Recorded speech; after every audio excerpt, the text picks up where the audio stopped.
er das halten kann, ne? Das ist unbelievable. Wie kann der denn noch Master Combi? Lässt er sich irgendwie hochboosten oder wie macht er das? Ich brech ab. Das gibt es nicht. Ich frag mich,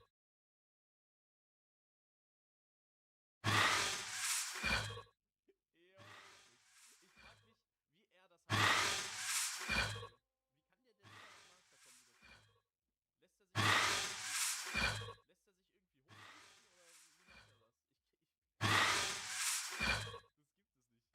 Das gibt es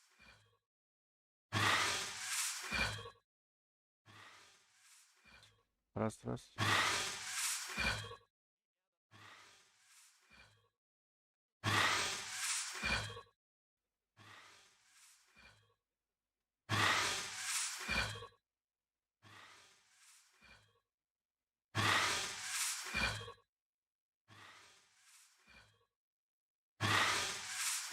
Раз, раз.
Да, всем привет.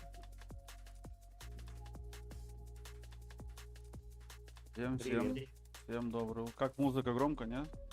А я не знаю, погоди, мне ничего не пришло что-то. Я ж кофе ходил делать, дружище. Сейчас включу. Клуб общих интересов, раз. Меня пригласил. Вот. Нет, это не то. А где ты, нет, дружище?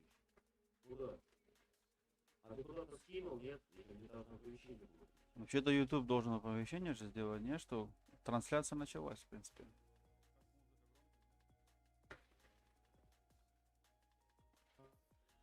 А? Мне знаешь, как YouTube иногда оповещение присылает? Когда поздно уже, да? Трансляция идет кем-то, нет. Когда раз началась, не знаю, нету. Есть. Все. Слушай, интересная тема у тебя. Держи лайкос. Kawasaki гибрид, Tesla, Terroller, вот Harley. Роллер это по-нашему, ну по-вашему это как скутер от Харли Дэвидсон, да? Скутер от Harley Davidson? Представляешь? Ты серьезно? А ну поподробнее. Начнем эту тему? Начнем с этой? Нет, оно вот как вот стоит, вот раз, два, три темы стоят, так мы в принципе и будем идти. Так мы и пойдем. Только с Kawasaki? Вообще не слышно. Не слышно? Ня. Не понял, я вроде бы звук добавил уже. Алло. Не понял. Что за дела? У меня здесь вроде все показывает. Устройство воспроизведения там посмотри. Не, у меня здесь все показывает. Микрофон прям на полную катушку. Нет, микрофон, а устройство воспроизведения в той же, там ниже, в этой же стези, только ниже. Вот так вот. Нет. Раз, два, три, четыре, пять. Нет, так у меня музыка играет только. Вот так вот. Слышишь сейчас? Онлайн слышно? Так. Себя слышу. Я слышу, все хорошо. Так, окей, аудио. Секундочку. Настройка стрима во время стрима обычное дело. Это прекрасно. Ну, к сожалению, да. Мне кажется, без этого я, наверное, не обойдусь никогда. Так что извините заранее, кто начал смотреть, а мы тут опять по настройкам лазим, потому что... Как без этого? Ну это традиция уже. Традиция. принципе, Традиция ОБС. Традиция ОБС, да. Давайте поддерживать традиции, да, как бы... Так, что у нас тут? Отключить приглушение звуков. Та-та-та-та-та-там. Горячие клавиши. Видео. Теперь уже ничего я не сделаю. Аудио по умолчанию. Микрофон. Не-не-не, где микрофоныч ты настраивал? Да. Микрофоныч ты настраивал. Там есть такая устройство воспроизведения, вторая шкала. И это то, что все, что ты воспроизводишь, можешь прибавить и убавить. Где микрофон ты прибавляешь, убавляешь. Ну вот так вот сейчас лучше. Так, задержечка. Сейчас будет видно. А, да. Задержка. кстати, задержечка же еще у нас. Надо не забывать. Задержечка. Да, Чуть-чуть. лишь бы она была на трансляциях. Вот. То есть задержка у вашей Я на YouTube, женщины. Вы должны быть к этому готовы. я на YouTube звук как бы заглушил пока. А ну-ка, я смартфон куплю. Вот, вот, друг мой, ну вот, слышу. Заработало? Сработало. Так, музыку тоже слышишь? И музычку слышу, да, вот наконец-то прибавил. Музыка не громко?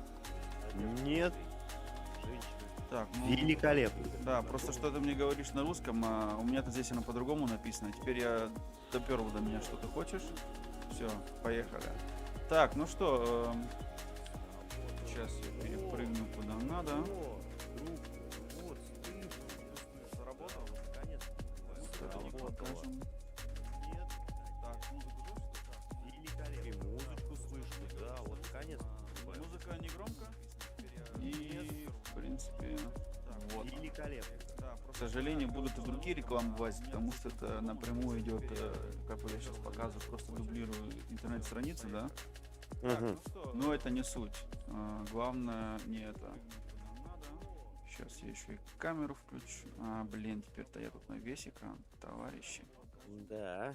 Ну хорошо, что есть предпросмотр, то есть ты сначала в предпросмотре настраиваешь, а потом переводишь как бы, да? Да, я теперь, видишь, теперь у нас тут все профессионально становится. Я сейчас Все чин по чину, уже просто чик-чик, щас- уже знаешь, на какие рычаги давить. Ну, чуть-чуть, да. Ну, а кто учит-то, ё-моё? Так,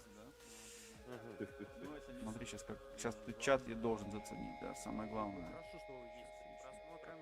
Но у меня пока еще заставочка Z1000X. Такие огонючки блестят на ней, вообще красота, на самом деле, прям. Это вот Макса, Красиво от Макса сделал. вот это вот осталось, я когда превьюшку делал, и осталось у меня от превьюшки маленькие такие, файлами такие, да, и теперь, в принципе, сейчас покажется он. Не, ну красиво, красиво.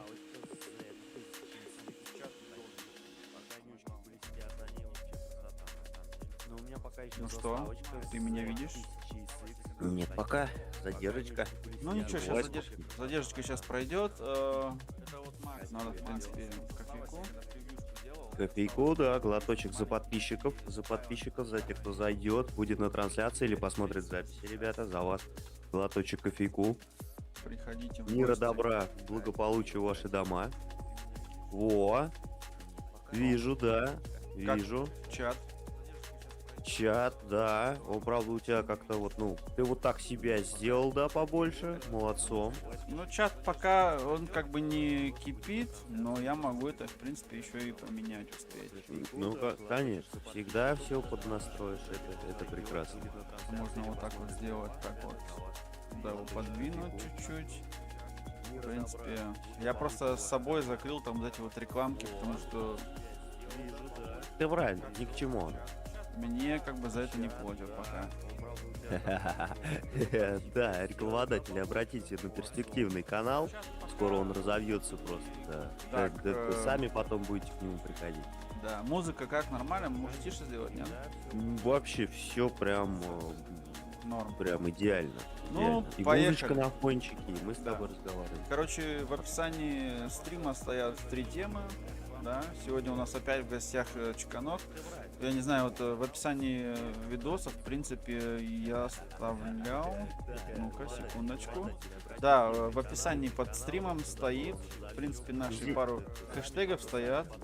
Стоят 2 канала, которые, в принципе, кому скучно будет, заходите там пообщаться, поиграть. И Чеканок там есть, и я думаю, Веном там тоже есть. Это 2 Я игрока. всех жду, ребята, заходите, всем буду рад. Да, два игрока, которым мы, в принципе, уже вот пару дней так общаемся и тренируемся, и просто общение, то есть вне игры можно тоже пообщаться, есть ссылочка на Discord. Да. Теперь к чему я вообще это все? То, что он опять как бы здесь, ему интересна мототехника, пообщаемся, расскажу кое-что, покажу. Я это сам на днях увидел, мне в принципе понравилась эта тема. И как бы я сам, не секрет, по моим видео можно видеть, что на Kawasaki передвигаюсь, да, и, соответственно, Kawasaki есть несколько моделей с последних 4 лет, где стоит компрессор. Ого. Компрессор на мотоцикле — это вливается все в 200 лошадей веселья. Ого. Да, Это у него такие получается цифры у для меня, этого на самом деле. Kawasaki Z литр мотор на 50 кубиков меньше, чем на моем как бы объем, в принципе, но у него стоит компрессор, и чем дальше ты ручку газа выкручиваешь, тем у тебя веселее становится. Это просто штучка. И теперь Kawasaki, в принципе, молодцы, они остались, они сделали этот как бы патент, они закрепили за собой этот E-Boost, теперь у них будет называться. То есть он стоял раньше у них на крышечке Super Charge. И вот этот Super Charge как бы в том плане то, что они через компрессор как бы мощь приходила, и соответственно в принципе расход нормальный, еще так держался, но самое главное веселье при, как вот на машине, допустим, турбо делается компрессор там на определенных немецких моделях или японских, так и сделали в мотоцикле Kawasaki, поставили компрессор. Но это, в принципе, я раньше думал, это новшество. Оказывается, еще в далеких 80-х, 70-х, когда только японские мотоциклы поднимались с колен, то есть сначала вообще они стояли у истоков всей этой мототехники, движухи. У них уже был, я сейчас не помню точно, мне кажется, была Honda, у которой уже была турбина в мотоцикле. Обалдеть. В то время. Это я этот мотоцикл сам видел. Обалдеть.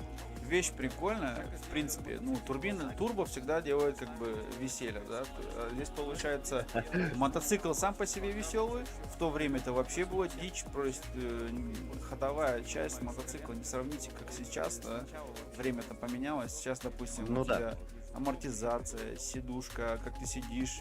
Сейчас мотоциклы, которые прям не доставляют тебе боль, не доставляют удовольствия, радости, и можно ехать далеко. Раньше мотоциклы это были так, на короткие расстояния, повеселиться и все.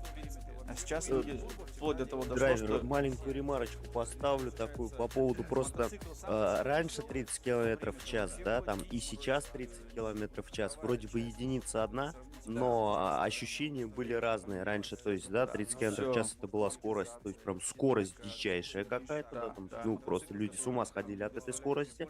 Сейчас 30 километров в час это такая стандартная городская скорость для города, это ничего такого нет. А раньше 30 километров в час это было, ну, вообще там, ну, люди да, голову теряли, да, там конечно, адреналином конечно. заряжались. Время поменялось, поменялась техника, согласен, абсолютно. И меня очень радует, что некоторые, допустим, люди, вот как вот люди Kawasaki, Honda или Toyota, которые уже больше 20 лет занимаются гибридной техникой, они не останавливаются на достигнутом, они идут дальше. Некоторые это проспали, некоторые 20-30 лет сидят на одном и том же, что наша там 2 цилиндра или наша вибрация на мотоцикле. Ну, да, это ихняя марка, это ихний как бы конек, фишка. Но в плане того, чтобы двигаться дальше, потому что как бы экологи долбят, то есть они жмут, они на тебя давят. И в принципе я хотел бы на мотоцикле ездить и через 20 лет. И вот, в принципе, что я сейчас наблюдаю от Kawasaki, допустим, я думаю, скоро другие подтянутся, это именно то, что как бы вот у Toyota было 22 года назад, гибридная техника вошла, Да, обалдеть. и я сейчас сам двигаюсь на гибридной технике 1,5 года, из-за этого это будущее, гибрид это вещь, то есть просто бензин, просто дизель это одно, это уже все устарело, это как вот... Раньше была повозка с конем, потом была повозка, где было там 2 коня, потом у тебя там были колеса получше на повозку. Все же модернизировалось, все это, да, было все новее, обновлялось постоянно кем-то, чем-то дорабатывалось, чтобы было лошадям легче, потом было больше лошадей. Также на машине теперь также делается на мотоцикле. Раньше на мотоцикле было как бы норм 30-40 лошадей, В наше время, я когда вижу мотоциклы, иногда мы бывали на всяких выставках, и в принципе в наше время мотоцикл, где 180 коней, это уже ничем никого не удивишь. И это как бы страшно.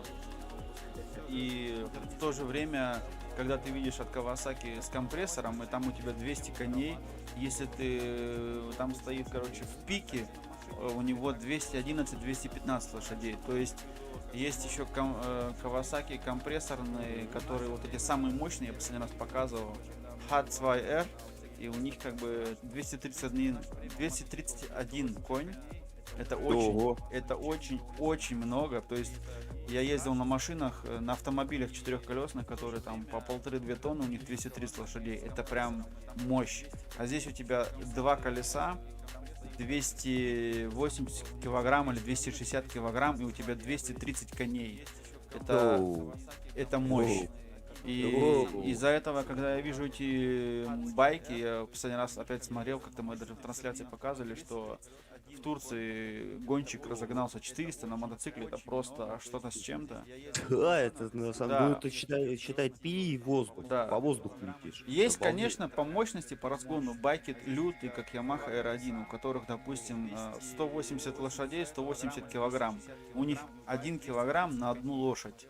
Это мощность, Ого. которую нормальный человек, который ездит на машине в 50 лошадей или в 100 лошадей, он никогда не будет знать, что это такое. Он не поймет. У него даже реакции нету воспроизвести, когда этот мотоцикл будет уже мимо него пролетать. Это ужасно. Он даже это, не успеет понять, что это вообще что это за нет. муха мимо него пролетела. Да, к сожалению, нет. У нас из-за этого такие происходят часто аварии, потому что люди высокой возрастной категории, они не успевают среагировать, когда едет мототехника. Они очень быстро, Да. мотоцикл быстро передвигается, это нормально, и, соответственно, происходит авария, потому что они выезжают на перекресток, и реакции нет, все, ты пропал.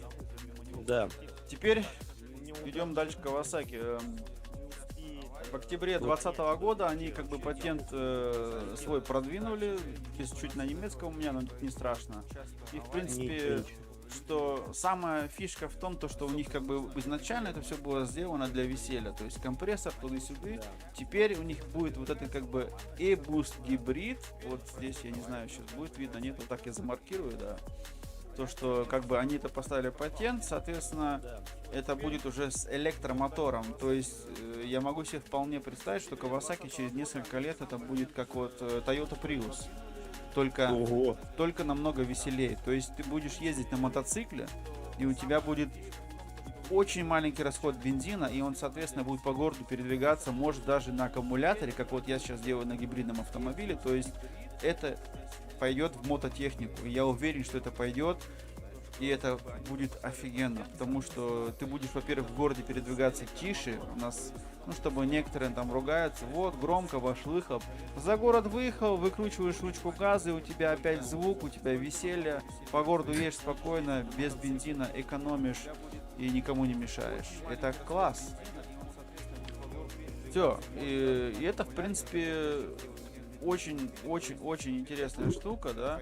То есть они это сделают, у них будет отдельно, я сейчас читаю, у них отдельно будет сцепление, которое будет как бы как на машине, допустим, гибридная техника, когда у тебя два мотора, там бензин, электромотор, и они как бы будут между сцеплениями, да, так переключаться друг с другом, и, соответственно, от выкрута ручки газа твоего мотоцикла, то есть оно будет реагировать. Электромотор, если ты ручку бросаешь, там, если ручку выкручиваешь, бензин включается, и, соответственно, у тебя будет весело, будет экономно, будет весело, будет классно. Я больше чем уверен. Я знаю много людей. Сразу же у меня такой назревает вопрос. Да. Смотрю я, автомобильная техника переходит на электрические двигателя, да. Сейчас Kawasaki, смотрю, мотоциклы начало делать в этом направлении. По поводу, давай сразу же прям такой бытовой вопрос по поводу электрозаправок. Вот ты обитаешь в Германии, как много у вас электрозаправок по стране? Вот, буквально по стране, потому что все прикольно, все отлично, как бы у нас, допустим, через каждые там 30-20 километров есть заправка. То есть, да, там электрических я пока еще не наблюдаю у нас здесь. Да, да, да. Как у вас с этим дела обстоят? Как бы все отлично. Как бы хорошо, что вот они делают этот гибрид, это, ну, прогресс, и я только за. Вот для человека как в быту, есть ли вот такие заправки, то есть электрические?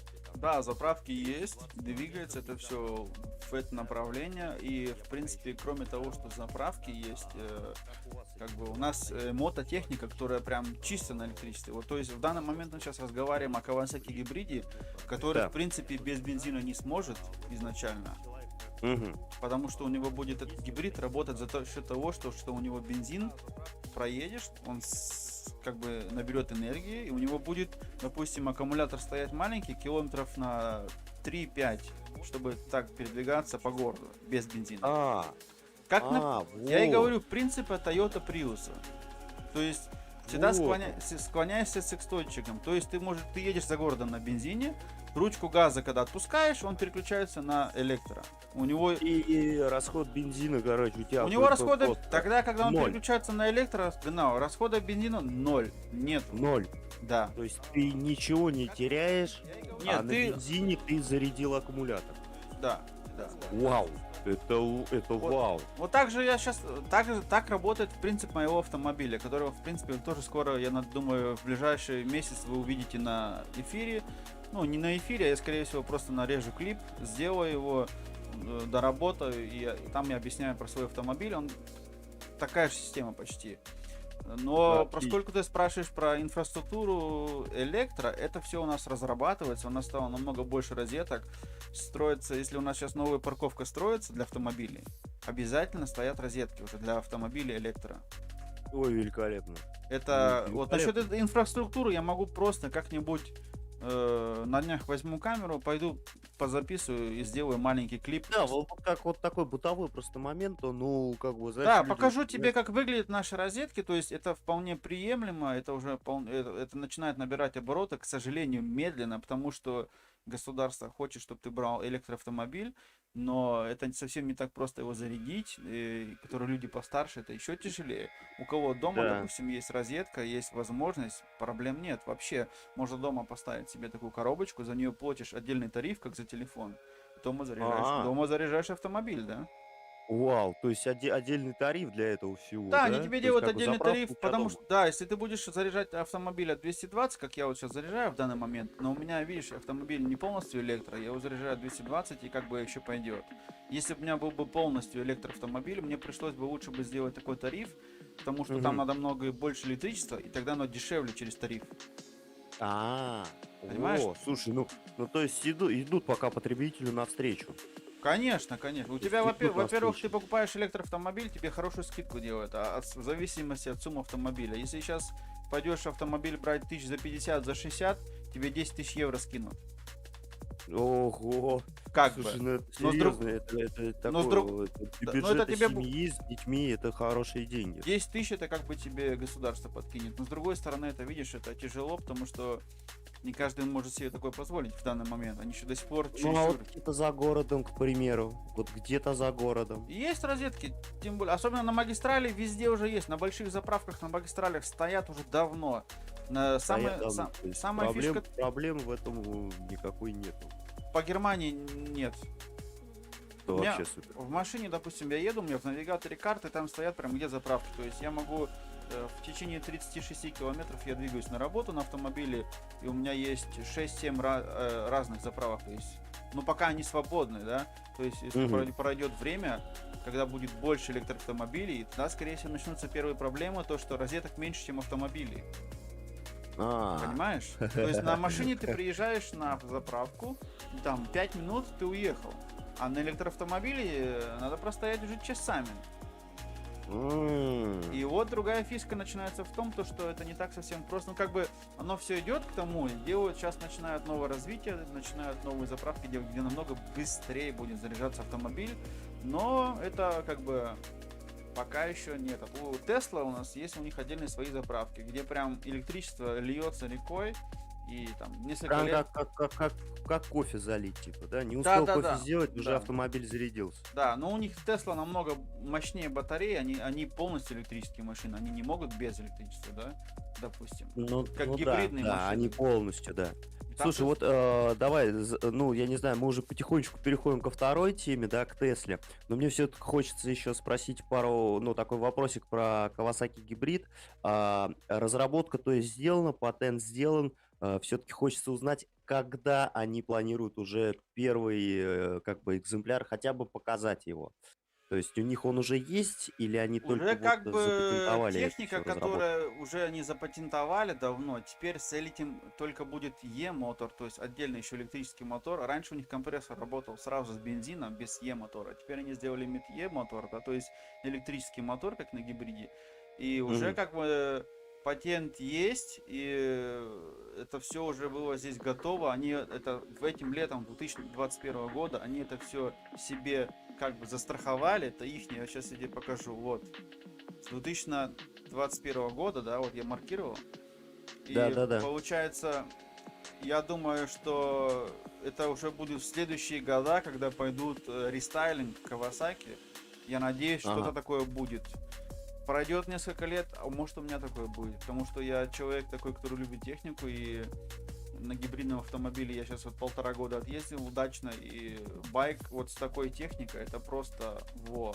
То есть, если останется, допустим, ну, не столько как бы емкость бензина, но поменьше чуть бензина, но понимаешь, сейчас бензин растет в цене, и, соответственно, каждый раз на заправку заезжать это боль.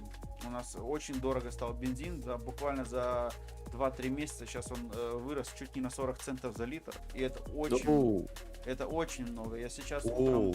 утром выехал, и прямо на моих глазах я еду, проходит час, и так хлоп, цена еще выше стала.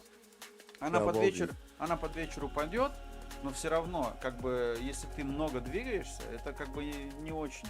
А если, допустим, вот эта гибридная техника, вот на мой взгляд, допустим, при тех же 10 литрах бензина раньше ты проезжал 200 километров, а здесь ты проедешь 300, а то и 350, понимаешь? То есть у тебя будет каждый раз в городе ехать 3-5 километров на чистом электричестве, да, который ты сам как бы своим генератором заработал, пока ехал на бензине. То есть это будет просто шикарно, и я думаю, много это оценят. По крайней мере, я сейчас уже, что я читаю здесь, я просто балдею. Я ждал этого, конечно, от других, но, в принципе, Kawasaki, они у меня сравниваются с такими, как Toyota марками, потому что техника, я вижу их прогресс, то есть 20 лет назад какие у них байки были, да, и потому там не было буквально еще простых вещей, как АБС. Сейчас, что у меня уже в байке стоит, и что вот даже в рестайлинге байка моего, который 2 года позже вышел, он вроде бы оптически тот же самый, но у него 5 классных фишек есть, которых нет в моем мотоцикле. И, Так, интересно. А и- можно поподробней? и это оценят байкеры. Ну, поподробнее, это у него, допустим, свет, он при поворотах, когда наклоняешь байк, у него луч света выравнивается с дорогой. То есть ты наклоняешься под угол на асфальте, а у тебя так раз выровнялся. Оу, ну то есть Б-безопасность, да? Это Как бы очень, человек видел, очень куда он классно. поворачивает. Да, у него, допустим, есть функция, у него уже тахометр, допустим, что фишка, он уже с этим монитор такой, как, знаешь, как вот LCD, то есть уже электронно все, без стрелочек, полностью дигитальный, и у него может мотоцикл соединяться через Bluetooth с твоим телефоном, да, и ты можешь в телефоне потом смотреть расход, там, сколько там, всякие борткомпьютера данные, да. Обалденно, Да. обалденно. Я думаю, я вот Всё уже видел, привязано. я уже нескольких видел, нескольких фирм, то есть в дальнейшем, я думаю, еще через годик, 1,5-2 будет такая вещь, что ты будешь в телефон соединять с мотоциклом на Bluetooth, беспроводное соединение, включать Мгм. навигатор в телефоне, у тебя будет в мотоцикле показывать навигацию. Это будет, Мгм. это вообще Прикольно, шикарно. Да, там прикольно. Фишечки, Фишечки. такие, ну, Да, взял с телефончика, посмотрел, не надо там ехать, да, кому-то в гараж, там бортовой компьютер проверять, да. Да. Ты можешь сам это сделать у себя буквально в кровати. С утра проснулся, посмотрел, как чего, как ты вчера покатался, да, в каком состоянии Да-да-да. компьютер, ну, как бы, в каком состоянии у тебя байк. и Сейчас уже, ты- да, в принципе, сейчас в данный момент уже приложений всяких много для именно вот этого вот там движения, но именно идут приложения, как бы сказать, не игрушечные, а именно такие приложения, что нужны тебе, особенно если будешь передвигаться на более дальней дистанции, это вообще Конечно, удобно. конечно. Раньше вот, да, там у соседа был Уралыч, да, он его завел и стоял рядом с ним, слушал его. То есть он стоял, пока он прогреется, он стоит, слушает его, знаешь, прислушивается к нему. А сейчас ты лежа в постели или делая себе кофе, зашел в приложение и посмотрел, в каком состоянии у тебя мотоцикл. Это, конечно, прогресс, да, это вот шаг вперед, конечно, для, ну, облегчает жизнь тебе. То есть Да. облегчает жизнь. То есть тебе не надо уже стоять слушать его, ты посмотрел в приложении, сколько у тебя там бензина, масла, да, к примеру, сколько ты проехал, и Да. в каком состоянии, как он у тебя стоит. Ты просто сел уже, безопасно на него сел, И зная, что под тобой, сел, завел и поехал. Вот, то Так, есть, по поводу Kawasaki гибрида, еще какие вот, ну, то, что вот гибридный движок, электро и он не потерял в мощности, это вообще огромный плюс, да, он наоборот еще только набрал, наоборот, как я да, у понимаю. тебя только плюсы пока. Пока только плюсы, да? Да. Переходим к другой теме. Тесла. Что-то ты хотел про Теслу сказать? Что сделали Тесла? Они что, выпускают тоже байк, что ли, какой-то? Ну вот сейчас что я с уже Теслой думаю, происходит? задержка закончилась, теперь ты уже видишь на экране Tesla Bike. Так, это какое-то будущее я вижу перед своими глазами, Это непонятное очень, мне. очень, очень много Сказать честно, будущего, что это... электричество и карбон. И, соответственно, логотип Tesla. Это, Да, я вижу, но что-то мне как-то... А где сидушка, простите? Где ну вот, сидушка? в принципе, вот здесь, Какой-то просто обрубленный кусок вот, с двумя колесами. То есть да, кусок карбона и два колеса. потому Ну, что это все потому, что это как бы не готовый байк, прототип. это прототип, проект, его сделал один дизайнер для фирмы Tesla, он как бы показать хотел, как может быть, как может выглядеть байк, если его будет делать фирма Tesla. То Вот, есть вот к чему я сейчас это всё. выбросьте свои шаблоны из головы, Да. мотоциклы могут выглядеть вот так. Да, потому что люди, большинство привыкли, что они вот именно выглядят вот так, а не вот так, и, соответственно, вот вам, кстати, другой как бы взгляд на это. Это мне вот эти байки напоминают каких-то фильмов про Бэтмена, каких-нибудь там героев Марвел, там, знаешь, такое. Футуристично Да, выглядит, такая но я футуристичная. не вижу. И вот предыдущий твой ролик, да, когда ты вот, ребят, зайдите на канал, посмотрите, кто будет запись смотреть. Просто предыдущий ролик драйвера, когда он ездил до техосмотра, посмотрите, сколько там, как бы, да, вот мушкары. Я здесь не вижу забрала, да, вот, ну, банально забрала. И я представляю, как бы, ну, пока давайте тогда и шлем, что ли, нам тоже. Дайте шлем хороший.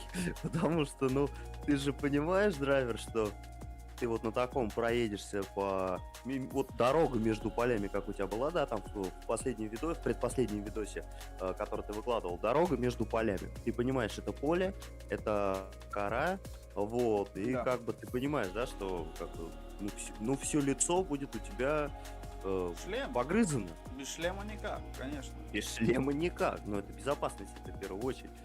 Безопасность. Но- Шлем это надо. То есть, ну ты сам смысл видел, как бы я еще даже взял, написал так, то есть асфальт.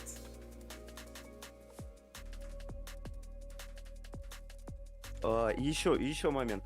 Вот твое мнение по поводу вот Теслы, пожалуйста. Мое мнение насчет Теслы, что если это когда-нибудь до этого дойдет, они как бы здесь пишут, вот я вам сейчас вот так вот маркировочку сделаю, то есть здесь написано как бы это байк от мотоцикла от Tesla, который они hoffentlich nie baut, то есть надеются, что никогда его не построят. Это написали заголовок вот эти вот репортеры. Но на самом... Что его не будет? Так, а Да. почему? Ну, потому что если это будет, то некоторые как бы люди поднапрягутся, да, то есть я не буду сейчас говорить марки вслух, потому что много кого это заденет за живое, потому что у нас много кто как бы проспал вот этот вот переход на электричество, да, и это так и есть. И, к сожалению, что-то у меня тут Суровая действительность. захват такой плохой. То есть они проспали, и, соответственно, если, да, если сейчас суровая действительность на них настанет, то есть придется им там вообще, ну, по-русски говорить сейчас не буду, но одно место придется... Кирдык. Да, им одно придется... Загнуться, скукожиться просто они. Одно место придется им так растянуть, что, ну, как бы, ну, это тяжело будет. Илон Тяжело Маск, будет вот догнать. 12 лет назад, 15 лет назад все, ой, там, что-то там со своими электромашинами. А сейчас это одна из ведущих компаний. Даже несколько лет назад у них были проблемы, когда акции рванули. Но это все так себе. Но он делает, он визионер, смотрит в будущее, как бы, и что он строит там для некоторых стран, и видим, какие он станции построил, чтобы вырабатывать электричество, никому не навредить. Это как бы, знаешь, еще надо многим у него как бы поучиться. Ну, есть такое, есть. С другой, такое. ну, как бы он, Но- все говорят но на него, как бы, ну, такой. консерваторы все равно, консерваторы стоят на своем и будут стоять на своем. Да, ну, понимаешь, Самые вот да, эти это как вот... Бензиновые компании, бензиновые гиганты, да. они просто так тоже не сдадутся. Они будут- им уже надо потихоньку уже свое поражение признавать, как бы, да. затыкать Просто... бочки свои, скажем так. Что? Затыкать свои бочки. Ну, просто, как бы, вот для меня в данный момент, вот, если чисто на бензин смотреть, то есть я вижу в этом всем плюсе, как бы, будущее в гибриде. Хотя гибрид 22 года уже делается, и я даже видел у нас несколько моделей машин, которые делают во Франции. Французы могут хорошие дизельные моторы делать, очень хорошие, которые много бегают. Хотя у них плохой имидж, как бы, но они сделали дизель гибрид, понимаешь? О, И это, ну, как бы говорит о том, что они не хотят распрощаться со своим дизелем, который он, в принципе, я ездил на этих моторах много раз и по работе, и приват, и класс. У них есть мощность, у этих моторов есть потенциал на очень много сотен тысяч километров. И косяк в том, то, что получается, они сделали даже несколько моделей, попробовали себя в гибриде именно с дизелем. Потому ну, вот я других моделей такого не видел. То есть много людей там, они у нас до сих пор там дизель. А эти именно Да. сделали. Да давайте, раз есть гибрид бензин, они взяли гибрид с дизелем сделали. То есть у них есть электромотор спереди, и сзади на заднюю ось как бы и стоит спереди дизельный мотор, извиняюсь, поправочка, сзади электромотор. Получается, у них машина как бы полноприводная. вау. И этот электромотор, он как бы их дополняет, то есть помогает там по городу, если у тебя, допустим, нагрузки большой нету, дизельный мотор может отключиться, ты качешься вот на этом, да. А если прям газ палас, два мотора сразу. Шикардос просто. Да, это просто, понимаю, это в этом фишка в том, то, что, допустим, ты тоже на это как бы вот такой же, как гибрид, только дизель. И дизель, он сам по себе уже экономичный. А здесь, получается, у тебя еще электромотор, то есть, когда он нагрелся, ему не надо уже вот эта вся мощь, то есть, ты едешь накатом или горку вниз, он вообще может отрубиться, и, в принципе, ты качешься, и, опять же, за бесплатно почти, да? Ну да, но пару слов по поводу французских автомобилей, таких как Peugeot. Опять по бытовухе пройдусь, потому что, ну, такой, не то что не личный пример, знаю двух человек, у которых были автомобили Peugeot, бензиновые двигателя, Да. минуса. Очень дорогое обслуживание. То есть обслуживание выходило там, ну, машина простая, да, там, я не помню модель, тебе честно не скажу, ну, такая, знаешь, типа, ну, простая машинка, вот. Что-то случилось с двигателем, что-то надо где-то поменять, банально ремень ГРМ, и обслуживание выходит там, ну, в копейку, в такую. То есть по бытовым меркам, как бы, копейка была, ну, дорого. Да. Вот, что вот в обслуживании Peugeot, ну, такие, ну, одни из дорогих автомобилей. То Ну, я есть тебя очень- могу, в принципе, также сейчас поправить, потому что... Сейчас уберем звук. Конечно, конечно. То есть поправить могу тебя в... О, что тут камера тоже стоит? Понял. Открыть микрофон и это. То есть поправить в том плане то, что как бы Peugeot это у вас дорого. Мы-то здесь как бы в Европе, здесь нам попроще чуть-чуть. Но от этого поскольку уже покупал запчасти на разные автомобили абсолютно, не могу сказать, что одна машина дороже, чем другая. Есть, конечно, в обслуживании прям где-нибудь определенные модели, где они взрывают все финансовые бюджеты. Но, к сожалению, да, есть всякое бывает. Я любитель японских машин, кто-то любитель немецких машин, и кто-то мне говорит, там, вон, на немецкие запчасти дешевле, вон, на японские запчасти дешевле. Каждый пускай думает, как он хочет. Факт остается тем, все запчасти стоят по-разному дорого. Соответственно, ты не можешь сказать в общем, что запчасти там на Mercedes или на Opel там дешевле, чем на Honda или на Mazda, потому что это тяжело. То есть просто можно сказать, что, допустим, одна машина ломается чуть больше, другая чуть меньше. За некоторыми моделями наблюдаются на протяжении 8-9 лет определенные косяки, недоработки, то есть инженерии, и, соответственно, потом приходится нам с этим бороться. Но нельзя говорить, что, допустим, здесь запчасти стоят дорого, а здесь дешево. В России это отдельный момент, потому что в России запчасти будут стоить дороже, то есть пока они с Европы к России дойдут, они же делаются здесь где-нибудь, да, у нас на территории Европы.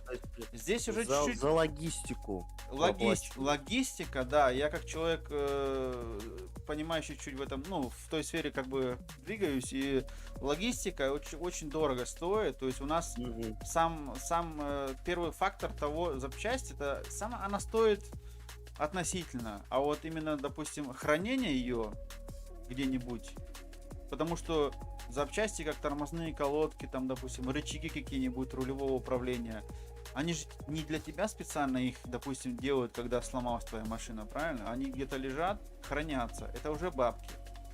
И, соответственно, потом эти стоят деньги пересылать, когда их в Россию или в другие страны мира, да? И, соответственно, конечно, всегда по финансовой части будет дешевле запчасти покупать, допустим, если они где-то находятся, как бы, хранение недалеко от тебя, то есть, или построение этих запчастей, как, допустим, вот Лада в России. То есть в России на Ладу запчасти стоят относительно копейки. Да.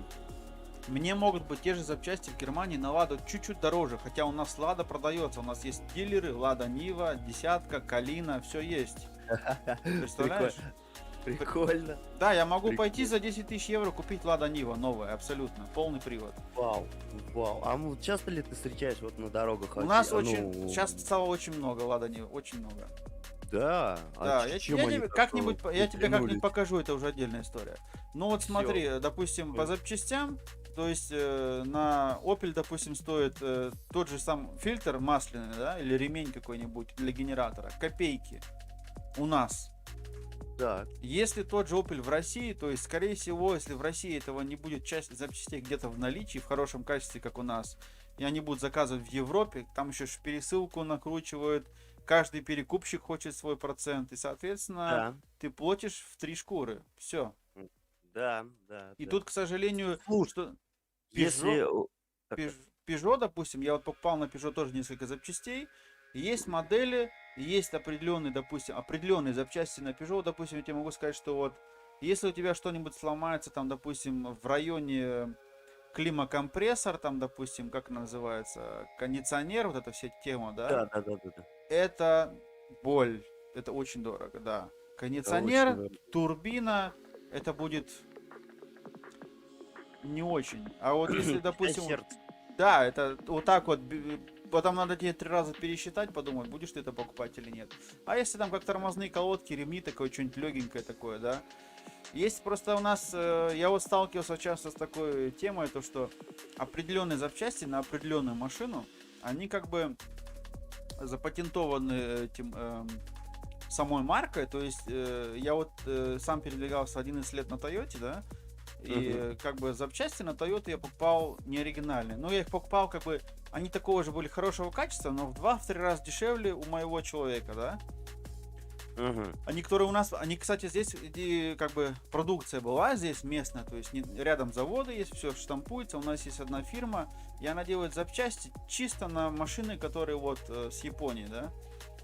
И эта фирма, как бы, ну, она классная, у нее запчасти обалденные, да. Ну, то есть ты ничего не можешь придраться, да. Просто они стоят в 3 раза дешевле, чем оригинальные на Тойоте. Это во-первых. Во-вторых, на Тойоте и на Мазде, и на Volkswagen, и на всех остальных у них есть определенные запчасти, они их, которые защитили, запатентовали и не отдали в свободное плавание. То есть у них есть определенные запчасти, как патрубки какие-то там, радиатор какой-нибудь там, знаешь, которые ты только можешь купить только в оригинале.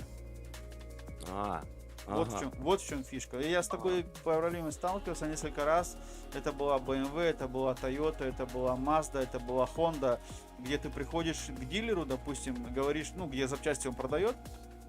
И я Так. говорю, мне надо это. Он такой на меня смотрит, говорит мне, иди, допустим, на Honda, покупай оригинал. Такое не продается. То есть он уже Ха. тебе изначально говорит, что это есть только в оригинале. Все. Ясно. И это, Ясно. и это, Тогда у меня назревает следующий вопрос. да. Ты говоришь, вот гибрид, это хорошо, ну как бы да, это прогресс, в принципе, я с тобой полностью согласен. Как ты думаешь, обслуживание гибридов будет, как вот, знаешь, я не хочу никого обидеть, там, да, все работягам всем Не-не, огромное спасибо, огромный привет. Как бы хочется спросить, вот смотри, будет гибриды, да? да. Допустим, вот у нас есть такой момент, как гаражи. Заехал к мужикам в гараж, там, да, какую-то копеечку им дал, они тебе взяли, все на твоих глазах поменяли, вот запчасти ему дал, он на твоих глазах все поменял, все, ты сел и уехал дальше. Как ты думаешь, обслуживание гибридов повлияет на эту индустрию, как бы, как вот на работяг? Можно будет ли вот с таким же гибридом, да, с электро и с бензиновым мотором приехать также в гараж, допустим, к Семёнычу, да, назовем его так, Да. вот, к Семёнычу заехал, и как бы он взял тебе там также детали поменял. Как ты думаешь, обслуживание такой техники будет ли возможно вот в таких вот организациях, как, ну, вот, гаражи, к примеру, да? Я думаю, да, я думаю, понял вопрос твой, и думаю, это будет намного позже, и изначально будет тяжело. Сейчас уже как бы я показывал моему знакомому мастеру машину мою, Так. фотографию моего моторного отсека, то есть это, во-первых, если хочешь жить, лучше туда не лази, если ты не умный человек, потому что там такие кабеля ярко-оранжевого цвета, а кто по электронике шарит, ярко-оранжевый цвет, это тебя один раз ударит током и останется от тебя пепел. Одни сапоги остались, не заземлило.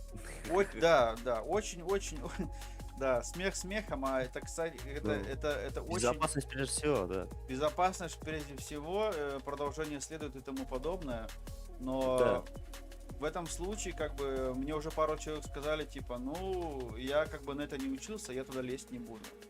Мгм. То есть и уже у тебя были такие ситуации, как, ну ты Я просто я просто, интересовался нет, я этим, как да. бы, я все равно буду машину свою обслуживать у дилера, потому что по нескольким причинам. Во-первых, у меня машина как бы еще не относительно свежая, и пока у тебя есть гарантийный срок, лучше ездить к дилеру. Если что-нибудь случится, то есть у тебя гарантийный срок, да, будет чуть дороже, но с другой стороны, потом у тебя когда гарантия, что-нибудь сломается, без разницы, сколько будет это стоить, тебе все отремонтируют без всяких запиночек, понимаешь? Это во-первых. Мгм. Во-вторых, Ну да, то есть вот эта гибридная поставили, техника, угадали. да, во-вторых, гибридная техника, я спрашивал, у нас много русского населения ездит на таких вещах, как Prius, или там Мгм. просто уже Toyota нового формата, гибрида, и в принципе там ремонтировать-то ничего не надо. Ну как бы она ездит без особых там этих капризов, слава богу, это уже все продумано, протестировано, и тебе намного меньше там заморочек, чем даже с тем бензиновым мотором, если на то пошло. Мгм. У меня, знаешь, всегда ассоциация складывается с гибридным мотором, с электромотором. Это как смартфон. То есть или он работает, или он не работает. Все. Ну да. Но если Да, у тебя да, да. электромотор, конечно, откажет, я больше чем уверен, что это будет стоить очень больших денег. Из-за этого лучше, конечно, я буду это делать все в сервисе. То есть пока у меня гарантия есть, чтобы если что-то случится, да, чтобы как бы все это отремонтировали, я даже не парился насчет этого. Потому что, ну, он должен бегать. Как бы я по гарантии обстрахован со всех сторон, из-за этого я как бы этот автомобиль и купил, а не автомобиль, который, допустим, производился здесь и не гибридный. Потому Мгм. что меня вот это вот Супер. как бы подтолкнуло на покупку нового автомобиля в плане гарантии. То есть я по гарантиям со всех сторон обложен, то есть вообще проблем нет. Если что-нибудь не так, приезжаешь, ключ на стол, тебе дают машину как бы домой, чтобы ты на ней ехал, там новая, не новая, да, сел, поехал. Я вот так уже просто приезжал, машину на сервис отдавал, то есть у меня вот этот сам сервис далеко, за 50 километров надо ехать. И Так. как бы я машину пригоняю, они мне дают машину вообще абсолютно новую. Ключи дают, я через 2 дня приезжаю, я на ней за 2 дня 250 километров наездил.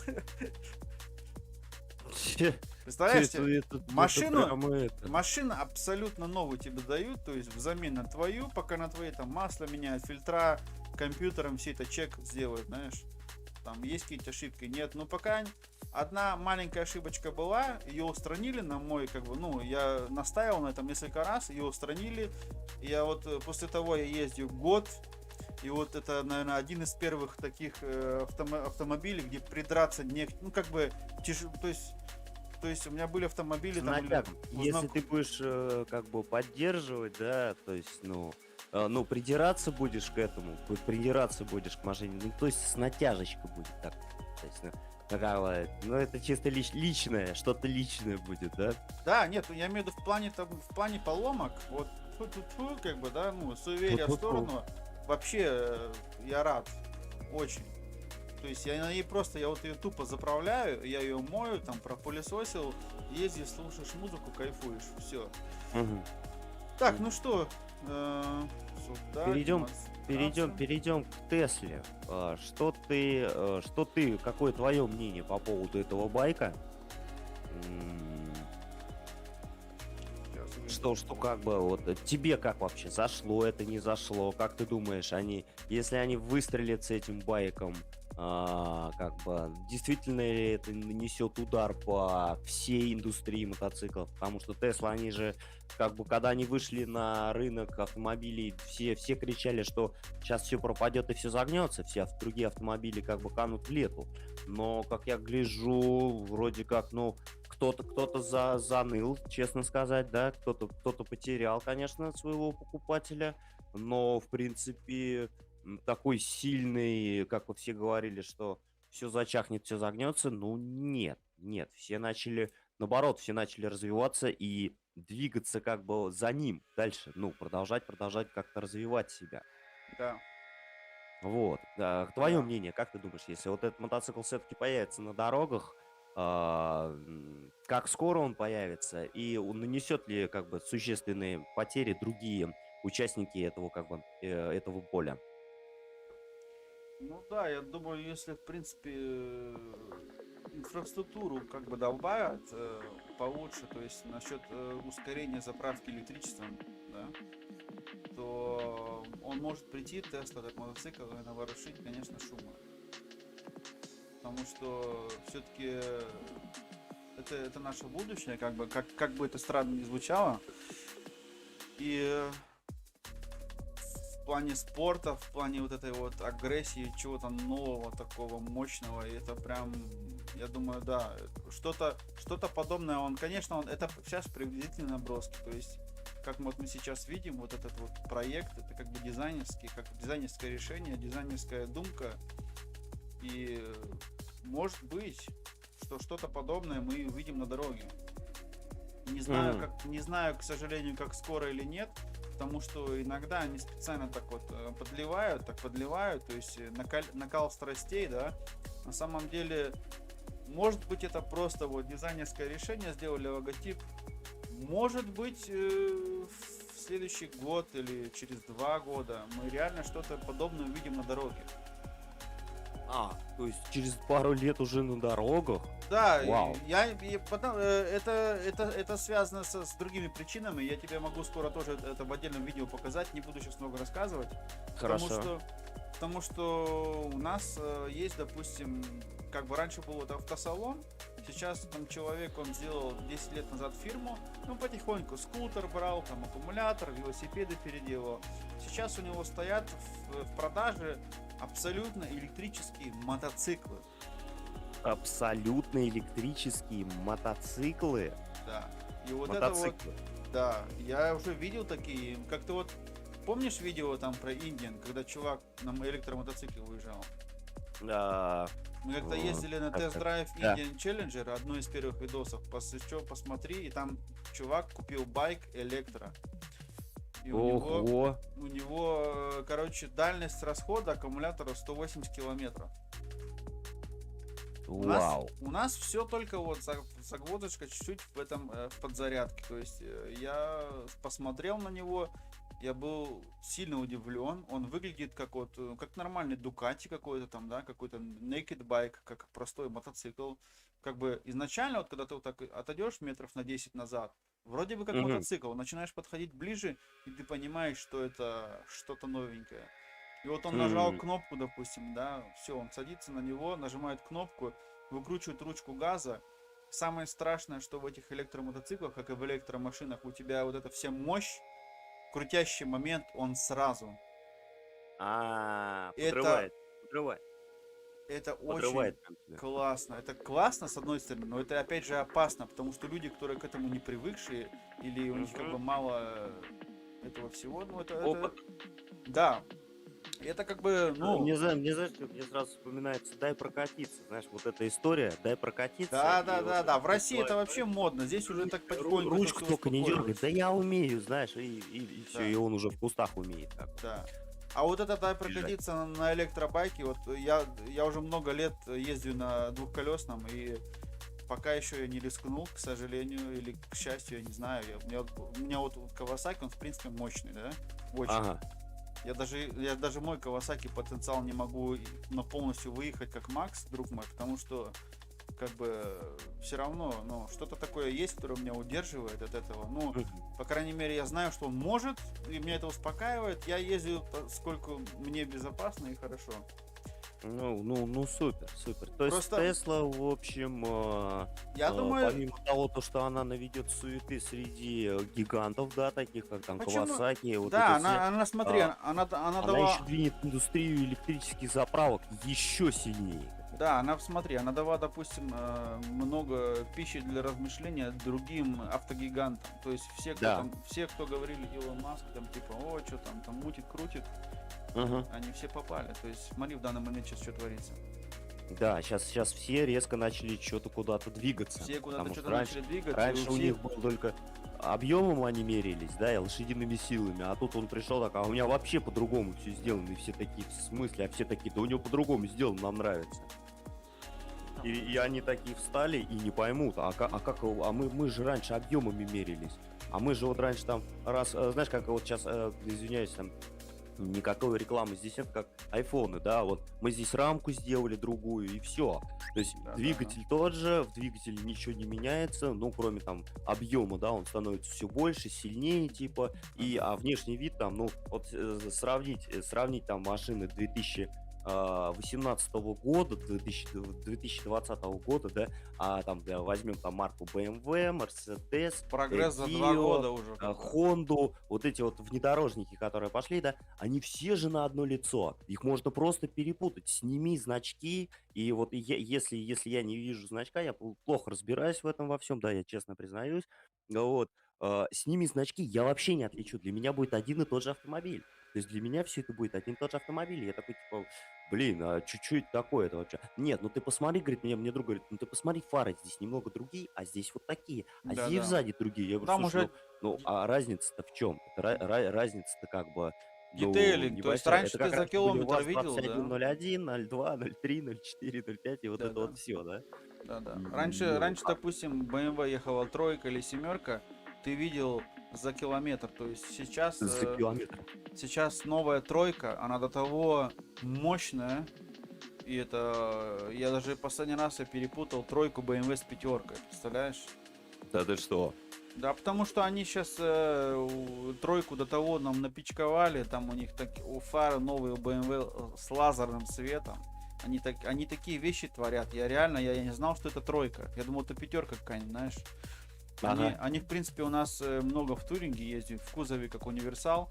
И что удивительно, да, вот мне надо было реально, я уже который по моделям более-менее разбираюсь, и все равно для меня это было тяжело. Такой, Мгм.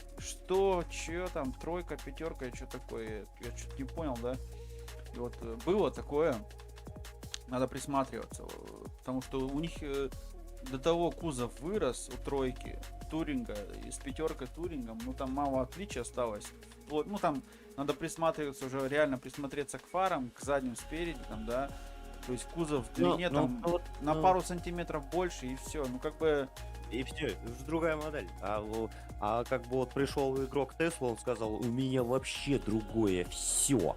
да. Вплоть Вот, до вот. вообще до всего. Ну В даже том-то и до дело. ручки У нас сейчас говорят, они стали популярны сильно. Вот когда начали спонсировать, правительство начало спонсировать частные лица на покупку электроавтомобилей, сейчас у нас этих электроавтомобилей стало намного больше, как бы.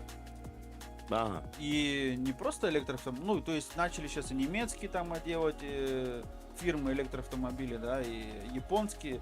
Ну, японские всегда делали уже там что-то в эту сторону. А немецкие сейчас пошли, и французские пошли, гибриды. А вот именно у нас даже в городе я заметил, вот буквально вот за то время, как я сейчас ездил на гибриде, за 1,5 года где-то хороший вопрос, ну, наверное, штук 10-12 Тесла только у нас в городе есть маленьком, да? 10. И это, ну, Теслы, конечно, две из них Тесла, существенно. две из них Тесла на максималках, которые прям мощные, да, большие, а остальные штук 10, они такие вот, есть Тесла маленькая, я не знаю, как она называется, Тесла Model Dry, что ли, там какая-то мелкая модель, Мгм. то есть она габаритами такая, с BMW троечку такая, знаешь, и это сама, у нее там, соответственно, чуть мощности меньше, но у нее там столько мощности, что любая машина, которая 200-300 лошадей, она как бы еще в стороне постоит. Конечно, качество оставляет желать лучшего, потому что А я- в смысле? в смысле Ну, здесь поподробней. качество самой обработки, то есть крылья, вот этого всего, бампера при ударе, допустим, да, они столько не выдерживают, к сожалению. Я видел несколько машин, которые уже как бы в аварии побывали, да, и Ты что, она все рассыпалась? она намного, как бы, если удар хороший получит, ну, как бы, видно, что Слетается. крылья, они сворачиваются, как будто бумажные. И, как бы, это такое еще, знаешь, это Слушай, такой ну, это момент. для безопасности же плохо, тебя же там и зажать может. Да, теперь насчет безопасности им надо, в принципе, подработать. Так, если она, вот, допустим, она передвигается, у нее там 300 километров свои расстояния она может проехать на аккумуляторе. Внутри у нее там все вообще просто, там до того простейшее, все. У них просто большой iPad посередине автомобиля, 4 кресла, руль и пару кнопочек. Все, там ничего такого нету. Все двигается через iPad, все эти настроечки там, да. Как бы очень там, ну, как футуристично, понятное дело, в наше время. Я сам еще за рулем не сидел, я так вот в упор ее видел, смотрел все. Ну, я как бы любитель техники, мне вот эти кнопочки, я вот, чтобы что-то потрогать такое, да. Рычажок крутануть, Да, вот повернуть эти вот, когда на у тебя себя, просто вот это вот посередине автомобиля iPad стоит, как бы, ну и что? всё. И что? всё. Как И, бы. и все, что ли? Да, Как-то и всё. скудновато. И все, что ли? И как Скудновато, бы, товарищи. да, это как бы маловато, и, ну что это такое, да, и, соответственно, стоим мы на этом месте, так что, думаю, все-таки через пару лет что-нибудь будет интересно, потому что, Ну, Как успехов Теслам, как бы. да, ну Илон как-нибудь пускай двигает, я пускай двигает. я Ну, найду время, всё-таки. запишу пару минут видос, где чисто вот электробайки, если тебе интересно. Очень интересно, Потому что- конечно, ты что? Потому ну что это вот же как бы- электробайки, вот вау. когда сдалека смотришь, так метров за 10 на мотоцикл, в принципе, ну мотоцикл, два колеса, руль, фара, у него все так же. Да. Первое, что ты потом начинаешь присматриваться, у тебя не хватает просто-напросто выхлопной трубы. Это первое. Серьезно? А, ну зачем же? Ну да, зачем нет ему же. выхлопная труба, если он на электричестве едет? Смотри. Да. У него просто вот это вот, я поначалу тоже такой говорю, а где глушитель? Он такой, а что ты, говорит, глушить собрался? Понимаешь? Ну, какой звук? Там звук такой у него, он как вот, есть такой прикол, сверчки такие, Тесла, когда едет, сверчки сверчат, такие, такие, да? То есть, Фига. как бы, ну, он тихий, но в то же время страшно то, что, Вот ты запиши видос и вот эти тонкости покажи. да, Это потому что, прикольно. допустим, страшно, когда они мимо тебя проезжают, и ты их реально, ты когда начинаешь понимать, что он-то нифига он отваливает, а его не слышно. А, И это страшно. И это страшно в плане того, что, допустим, люди ты без... даже, да, на пешеходном переходе будешь Да. переходить без светофора, Причем, и причем, ты знаешь, его не вообще, ты его не услышишь. да, Тем причем у более них сейчас в наушниках. прикол в том, то, что, допустим, вот эти вот вещи, как вот мотоцикл или скутер, или маленький мотоцикл есть там, у них там поменьше чуть, вроде бы у них киловатт меньше, но они Мгм. со старта они тоже хорошо отваливают, потому что у них вся мощность и сразу. Из-за этого вот этот все вот это вот странность и страх. То есть, допустим, если как бы сказать, если, допустим, бензиновая техника, да, она, соответственно, о, кто там у нас в чате, я чат вообще из вида выпустил, извините, пожалуйста, Раритм 1.0, я тут, благодарю, Чканок тоже здесь, все мы здесь. То Да, есть, да.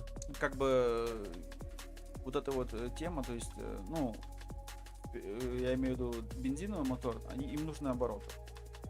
Да, им нужны обороты, они издают звуки, и их слышно. Да, их И слышно. хочешь не хочешь, слышно. А то есть вот эти электрические это А эти просто электрические, допустим, у них, такая тихая смерть. да, их как бы ты не слышишь, это первый минус. Другой минус, допустим, кроме того, что Они ты их не слышишь, то есть у тебя еще минус какой есть? У тебя, оба-на, что-то непростая. У тебя, ну вот это вот всего, вот это вот не хватает, которое люди привыкли от бензиновой техники. И, да. соответственно, ты выезжаешь на нем, и никто, как бы люди не ожидают вот этого наплыва мощности, вот этого всего. Ну, они думают, ну что там, а мотоцикл стоит на светофоре, да, я там... Так, ты сейчас заставку видишь, да? Да, заставку, верни вебку. Секундочку, я сейчас кое-что сделаю, из-за этого я выключил это все, это не просто так. То А, есть, я понял. у тебя тоже пару подписчиков А то я добавилось. как бы сижу на стриме, общаюсь с тобой в Дискорде и смотрю на вебку, и я прям, ну, я кайфую. Так, секундочку, сейчас я тебе... Здесь надо мне было, что я хотел сделать, секундочку. Я, видишь, потихоньку уже делаю так, чтобы, ну, некоторые вещи не видно было, а именно уже более-менее продвигаемся, да? Так, секундочку, вот так, так, здесь переключаем. Вот теперь, в принципе, сейчас должна переключиться на заставки на это. И здесь я еще, мне надо в чат успеть. Столько окошек, я раньше думал, блин, столько окошек открывать, а сейчас сам сижу, что творю туда. Не, ну молодец, что, Так, разобрал. ну вот это теперь более-менее как будто телевизор смотришь, я уже тут сижу, видишь, поднастраиваю, тут тренируюсь, чтобы это нормально Не выглядело. надо, конечно, надо. Чтобы конечно. лишнюю информацию, которую я тут нажимаю, не видел, да, именно то, что видел, что тебе надо. Ну, и зрителям Да. всем. Да. Ссылочку раз на мой канал. Спасибо тебе огромное, дружище. Спасибо тебе. Вот, Если да. что, в описании я тоже там торчу. Да. Вот. С вами Чеканок, с вами Драйвер. Отлично общаемся. Интересные темы. Тут за будущее начали говорить. Как бы, ребята, мы думали, на самом деле будущее, оно где-то далеко, а где-то там. А на самом деле оно уже вот. Это да, кто-то думает, что оно далеко, вы сильно в этом ошибаетесь, потому что, допустим, ладно, в России там инфраструктура, мне уже были приколов много во всяких разных передачах, там не доработано, но у нас оно уже дорабатывается, и когда-нибудь это все равно пойдет дальше. Что-нибудь придумаю. Я думаю, что через 3-4 года, через 5 лет в России тоже дойдет до того, что будет больше электроавтомобилей, что-нибудь с этим придумают. Соответственно, инфраструктура это такое дело, найдется какой-нибудь инвестор, начнет также строить заправки, где будет электричество, можно будет купить на автомобиль, да, как бы Да-да-да. Все И равно, и то есть всё. это не за горами, и все у нас, которые там, вот, электроавтомобиль, там, знаешь, 5 лет назад они что-то там гундели, Ага. а сейчас они сами на Тесле катаются. Так что, знаешь, я таких нытиков лучше не слушать. Все. Да, да, да, Потому что да, они да. тебе 5 лет назад такие, вот, электроавтомобиль, да я на дизеле далеко еду, а сейчас они на Тесле у нас по городу ездят, такие, о, классно, там внутри тихо, так все, так четко, да, так еду такой, да, все, шума нету, да. Так что Мгм, мгм. это все такое дело наживное. Наживо. Итак, я смотрю, ты перешел к новой теме. Ну, потихоньку надо, но, в Харлей. принципе, к сожалению, мы начали с гибрида, и что-то у нас на электричестве все зависло, и уже автомобили пошли, уже даже Э, между делом. Тут Тесла, потому что подняли тему Теслы, а Тесла он делает Да, все, а Тесла, она, и да, машины, и Тесла, она мотоциклы, стала, как бы, но да, она как бы этим и популярна, и, в принципе, мы вот это перекатили одно с другим, связали, и, в Мгм. принципе, вот это я хотел вот этот страх показать, который я на днях увидел в интернете, и, На самом деле, я вот это вижу, это что? Это да, вятка? это мопед, похожий на итальянское что-то, но это вот реально делали когда-то американцы для выживания, пробовали себя, и, соответственно, кто знает, что, ну, как бы намек, что они вот именно с вот этим вот мопедом сделают что-нибудь с электричеством. То есть у них дойдет тот же мопед, то есть он может в дизайне остаться такой, но Мгм. именно электрический. Именно вот этот вот был в 60-м до 65-го года построенный мопед. Вот я и говорю, я просто видел такое у себя в деревне, и я Да. такую маленькую ремарку сделаю до отступления. Вот очень похож дизайн, но Да, они нам были было по друг на 18 друга, лет, да, они были раньше там ж был друг друга еще, копировали. Все правильно, абсолютно. вот, там был еще такой багажник, багажник был слева снизу, ему туда клали кирпич, потому что двигатель был с одной стороны, и он очень сильно перевешивал, то есть вес, то есть чтобы его центровать, чтобы на нем ехать, тебе, водителю, приходилось постоянно на левую сторону садиться, то есть, знаешь, как бы наискось. Он сидел неровно, он сидел Да, вот так наискось. Я вот говорю, чуть на почему ты углом так чуть-чуть. едешь? Он говорит, потому что двигатель с другой стороны, и он меня перевешивает. То есть я, говорит, я не могу, ну, я боюсь, ну, безопасно зайти в поворот. Вот, я говорю, слушай, а ты возьми, говорю, вот кирпич в багажник засунь, да и все. И мы реально он реально положил туда кирпич. Да. Вот. И он говорит, слушай, ну вот теперь я чувствую как бы центр, да? Мы так ржали над этим, и как бы мопед назывался «Вятка». И он как раз был срисован с итальянского какого-то С Веспа 100%. мопеда. У итальянцев Веспа, все. Piaggio, Vespa, они этим знамениты. Есть похожие модели, вот что вот я сейчас показываю на экране. Это Harley Так. Davidson. Они вот как раз таки, да, что ты говоришь. В то время там у дизайнеров, у инженеров, у них было очень мало фантазий. И Да. я тебе могу таких 5-6 моделей показать, они все чем-то друг на друга похожи, потому что они тупо срисовывали друг у друга. Там Но это вот я смотрю вот на это, ну это же кошмар. Да, этот кошмар делался давно, слава богу, и такие вот кошмарные вещи, как бы по идее, концепт, проект, ну вот это вот в данный момент, это вот реальная вещь с мотором, да, то есть здесь вот цепь, не ремень, а цепь стоит, что меня тоже удивляет. Это какая-то табуретка, как Какой бы. год? Я думал поначалу это шутка. Нет, потому что я как бы, ну, я не сильно любитель Харли Дэвидсон. Вот видишь, чтобы ты не говорил, что я там что-то заливаю, видишь, что написано? Да, То есть Харли. да, Вон Харли. это я не приклеил, этот логотип там с 60-го года, хромированный, да? Да, И да, да, это да, у да. них были в тяжелое время, там свое послевоенное, как бы надо его что-то сделать, и они сделали здесь хром, руль хром, дудка здесь вот сигнал такой, и вот вокруг фара, да, тоже. Ну, это какой-то ретро. Ну, под ретро я, может быть, еще бы и записал как бы этот скутер под ретро, может быть. Ну, конечно, ретро. Ну, Ну, то есть для нас это теперь ретро, потому что ему уже больше 50 лет, представляешь, этому технике этой. ему больше 50 лет. Ну, 60-й год, посчитай. 60, там 40, и сейчас 21, Да, да? да, сейчас 2020, да, да, да, да, да. 21 Да. год на дворе.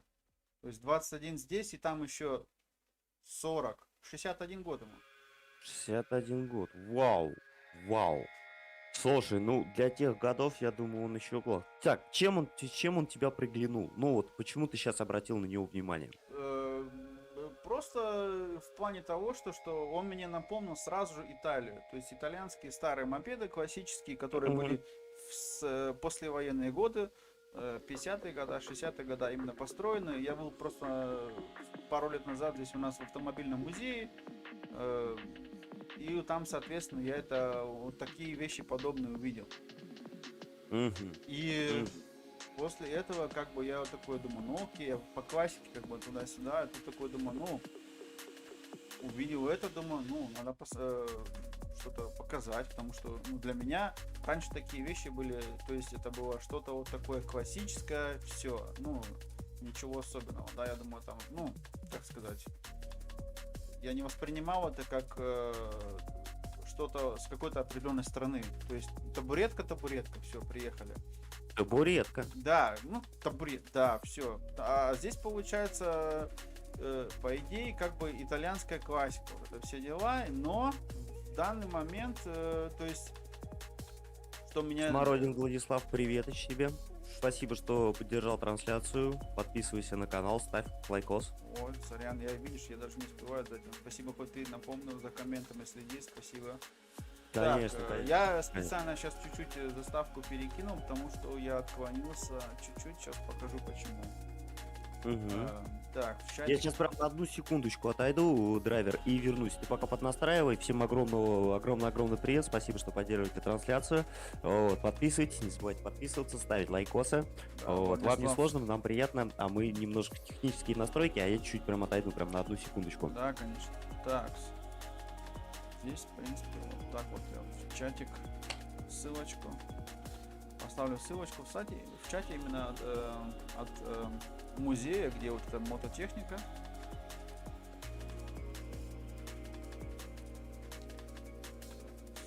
Ну и вот, как бы напоминание мне от итальянской техники есть. У них много, очень много схожести, то есть просто это как бы для меня это как бы копия, да, копировали, там все ретро. В принципе, он был недорогой, но сейчас, вот в данный момент, если тут стоит, допустим, если будем на аукционе где-то его покупать, то, соответственно, будет это уже не дешево. Так, В смысле? Ты хочешь сказать, что вот эта табуретка, всем привет, я вернулся, извини, что так резко врываюсь. Ты хочешь сказать, что вот эта табуретка сейчас стоит прямо квартиру? ну не Квартира квартиру, сколько но стоит? до $5000 доходит цена. Етить его, колотить, это ж...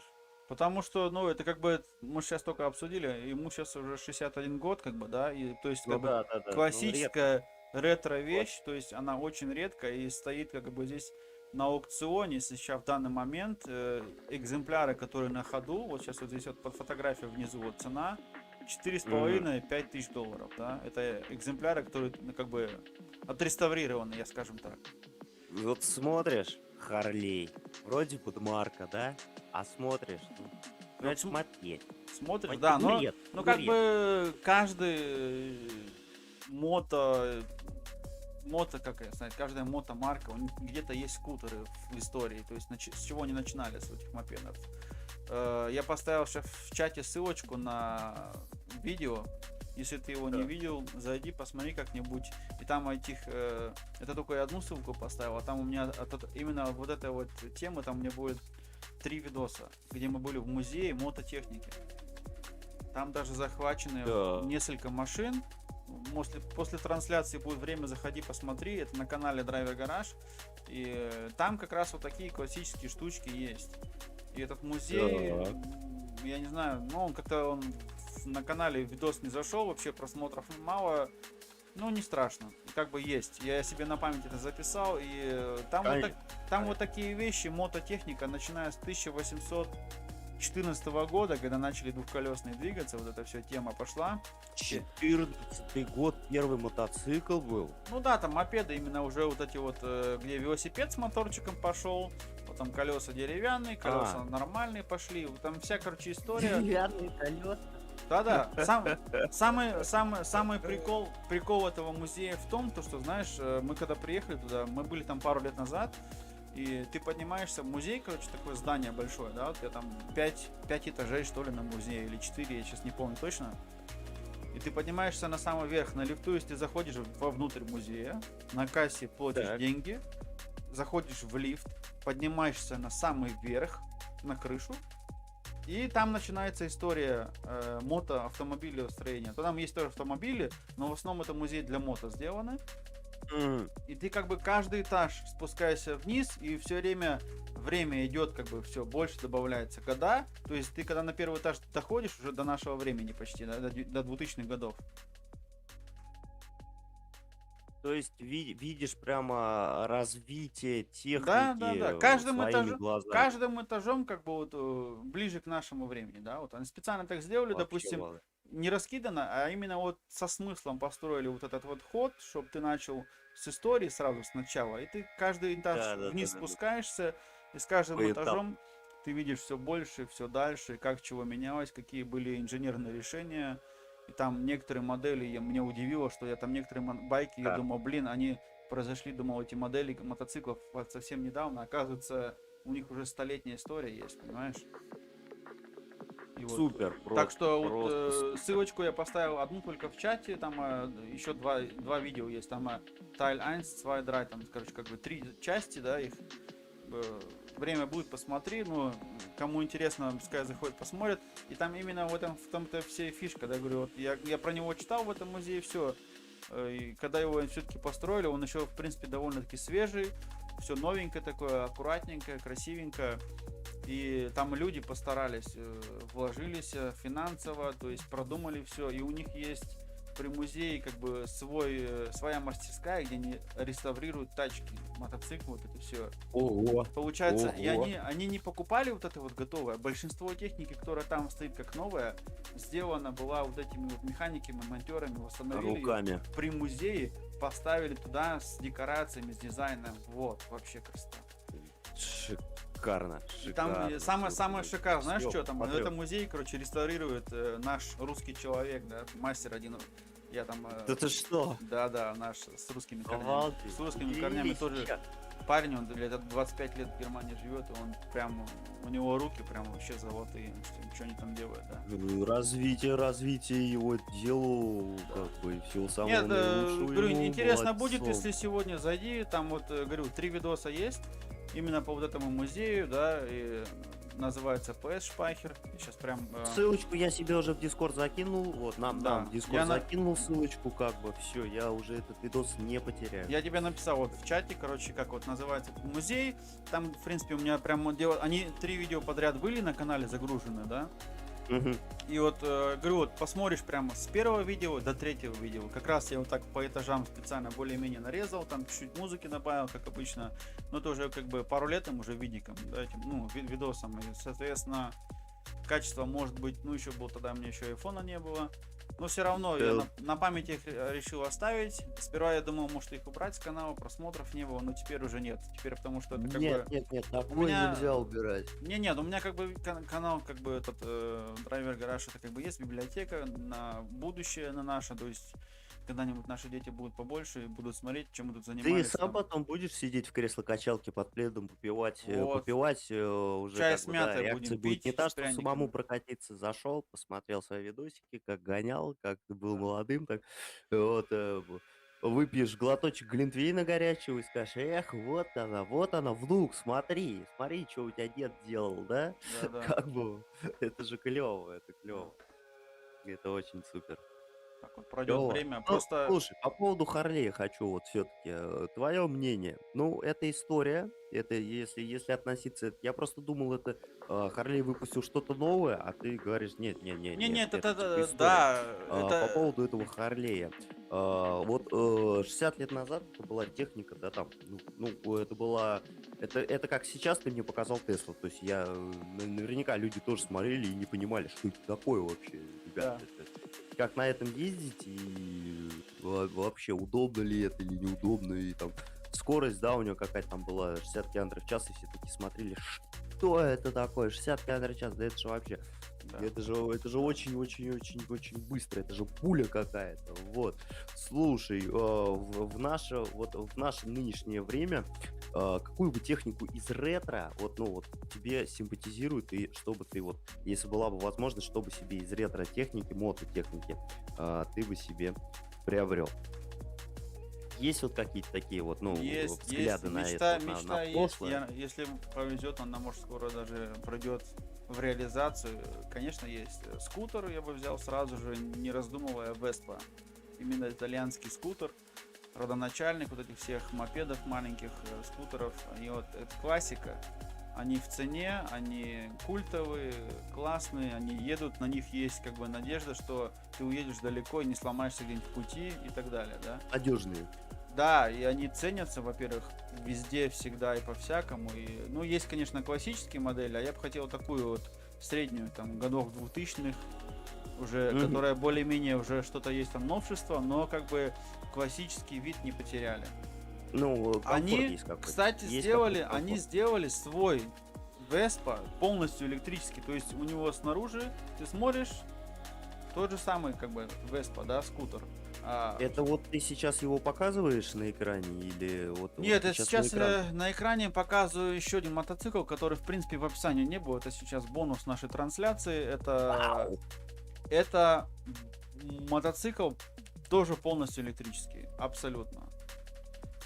Вау! И ты просто посмотри внимательно на мотоцикл, то есть это абсолютно полноценный большой туристический байк. Туристический, да, я Да. вижу, И что он называется, у туристический. него называют, ну, как фирма, которая его делает, у них называется Zero, то есть 0.